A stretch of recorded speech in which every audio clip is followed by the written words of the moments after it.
నీ స్టైల్ కి ఏదో మిస్ అయింది నాన్న. ఏంటది? A special gift for a special person.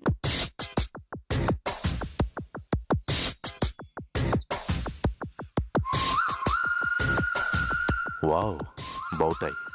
Beautiful. I like it.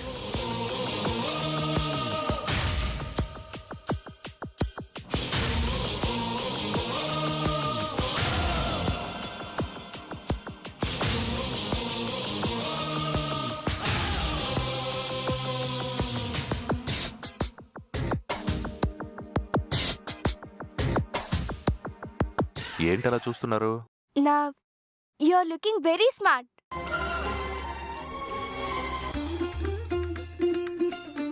అలా పక్కన కాదన్నయ్య, ఒకరు ఎదురుగుండా ఒకరు కూర్చోవాలి. కరెక్టే, పట్టు.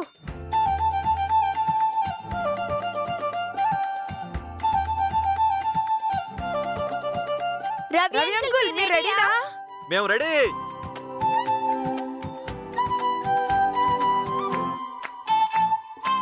మీకోసమే వెయిటింగ్ నాన్న. దేనికమ్మా? రండి నాన్న, చెప్తాను. రండి. పదండి నాన్నగారు. ఎక్కడికి?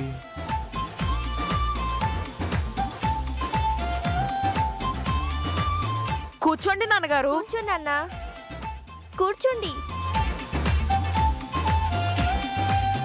అలా క్యాజువల్ గా కాదు, కొంచెం స్టైల్ గా కూర్చోవాలి. దేనికమ్మా? ఫస్ట్ కూర్చొని చెప్తాను. హ్మ్. ఒక్క నిమిషం నాన్న.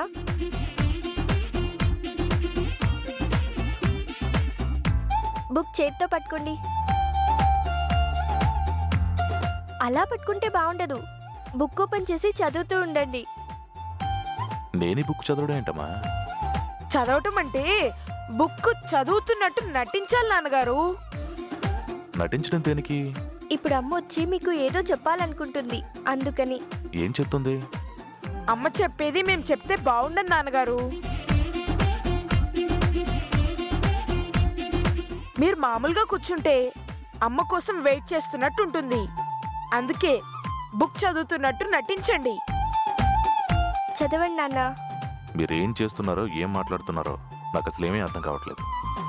చెప్పేది వినండి నాన్న, చదవండి. ఓకే. గాలి, నేల, నీరు, నిప్పు, పంచభూతాలు. గాలి, నీరు, నేల, నిప్పు,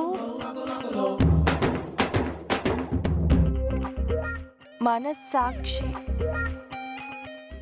కాదే, ఇంకొకటి మిస్ అయింది. గాలి, నేల, నీరు. ఏంటమ్మా నువ్వు ఇంకా ప్రాక్టీస్ చేస్తూనే ఉన్నావా? ఇంకా రాలేదా అమ్మా? పర్వాలేదు, నేను చెప్పేస్తాను. పర్ఫెక్ట్ గా చెప్పాలి. అదిగో నాన్నగారు అక్కడే ఉన్నారు. వెళ్ళి జాగ్రత్తగా మేనేజ్ చేయమ్మా. సరే, వెళ్ళమ్మా. వెళ్ళమ్మా, వెళ్ళు.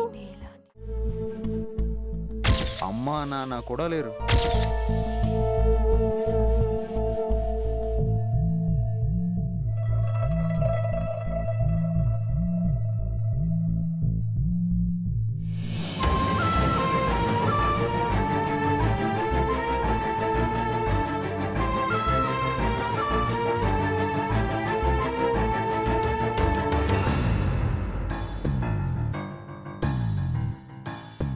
అమ్మా,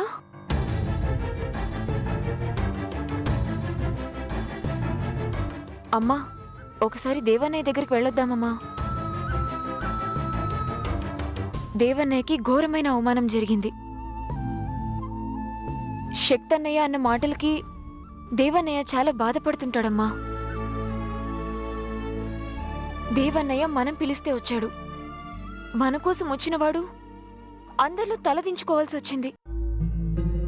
దేవన్నయ్య మంచివాడు కాబట్టి శక్తన్నయ్యని ఒక్క మాట కూడా అనకుండా తను బాధపడుతూ వెళ్ళిపోయాడు. అదే మరొకరైతే రమ్మని పిలిచి అవమానం చేస్తారా అని చాలా పెద్ద గొడవ చేసేవాళ్ళమ్మా. అన్నయ్య వెళ్ళిన దగ్గర నుంచి కనీసం మనకు ఫోన్ కూడా చేయలేదు. అమ్మా, వెళ్ళి దేవానయ్యని క్షమించమని అడుగుదామమ్మా. ఏంటమ్మా ఆలోచిస్తున్నావు? మనం వెళ్లాల్సిందే. క్షమాపణ చెప్పడానికి కాదు సింధు. మరి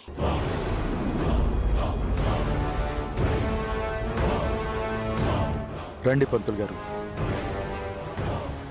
నమస్కారం అమ్మా. నమస్కారం, కూర్చోండి. అలాగే. ఏ విషయం గురించి రమ్మన్నారమ్మా? వాసుదేవ్ మీకు తెలుసుగా? తెలుసమ్మా. ఆ వాసుదేవ్ని కొడుకుగా నేను దత్తత తీసుకోవాలనుకుంటున్నాను.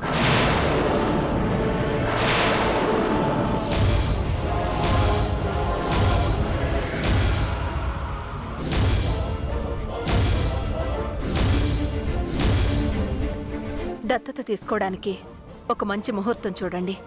సాధారణంగా పిల్లలు లేని వాళ్ళు దత్తత తీసుకుంటారు. మీకు కొడుకు కూతురు కూడా ఉన్నారు కదమ్మా. తల్లి ప్రేమకి దూరమైన వాళ్ళకి తల్లి ప్రేమని పంచడం నా బాధ్యత అనుకుంటున్నాను.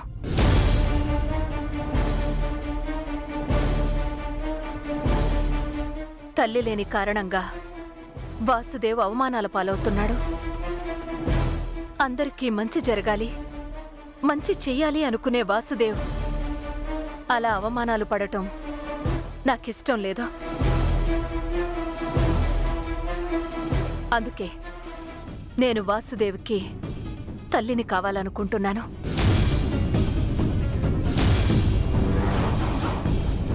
శుభం. సరేనమ్మా. దత్తత కార్యక్రమం అంతా శాస్త్రబద్ధంగా జరగాలి. దత్తత కార్యక్రమానికి కావలసిన అన్ని ఏర్పాట్లు చేయండి. అది చెప్పడం కోసమే పిలిపించాను. తప్పకుండా జరిపిస్తానమ్మా. మంచి ముహూర్తం చూసి నాకు ఫోన్ చేయండి. అలాగేనమ్మా. పంతులు గారికి సంభావన ఇచ్చి పంపించండి.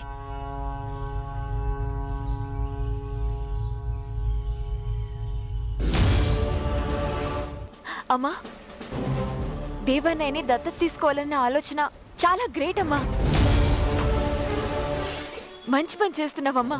వాసుదేవ్కి జరిగిన అవమానానికి మనం క్షమాపణ చెబితే సరిపోదు సింధు. ఇంకొకసారి అలాంటి అవమానం జరగకుండా చూడాలి. అది జరగాలంటే వాసుదేవ్కి నేను తల్లిని కావాలి.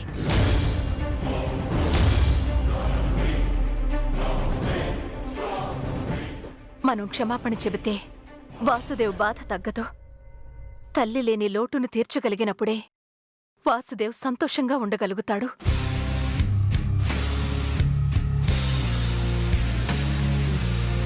నేనే తల్లినైతే వాసుదేవుని అనాథ అని ఎవరూ వేలెత్తి చూపించలేరు. అందుకే ఈ నిర్ణయం తీసుకున్నాను. చాలా మంచి నిర్ణయం తీసుకున్నావమ్మా.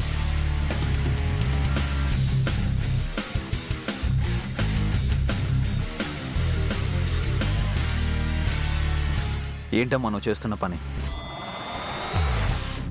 ఆ వాసుదేవుని నువ్వు దత్తత తీసుకోవడం ఏంటమ్మా? నీ కొడుకు నేను ఉన్నాను కదా. నువ్వు నా కొడుకులా ప్రవర్తించుంటే నేను మరొకరిని నా కొడుకుగా దత్తత తీసుకోవలసిన అవసరం వచ్చుండేదే కాదు. నేనేం తప్పుగా మాట్లాడలేదు. ఉన్న విషయమే మాట్లాడాను. నిజం మాట్లాడావు కాబట్టే నేను మరో ఆలోచన లేకుండా చాలా క్లారిటీగా ఈ నిర్ణయం తీసుకోవలసి వచ్చింది. నీ నిర్ణయం నాకు నచ్చలేదమ్మా.